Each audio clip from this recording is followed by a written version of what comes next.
Benchmark indices have declined over 7% over the past 3 months, eroding the combined m-cap of all the BSE listed companies by over 30 trillion rupees. And now, this consolidation could lead to India seeing its market capitalization to GDP ratio ending below 100 for the first time in 3 years. But is a reading below 100 a good sign?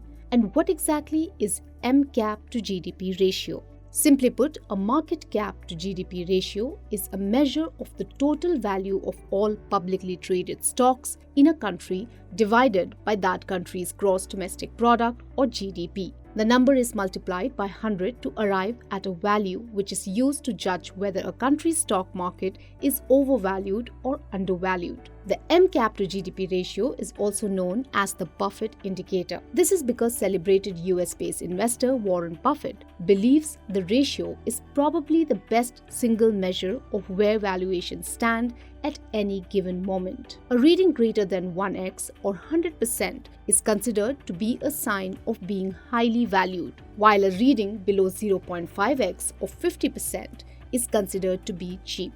Also, the market may be fairly valued if the ratio falls between 75% and 90%, and modestly overvalued if it falls within the range of 90% to 115%. At present, India's market cap to GDP ratio is 94%.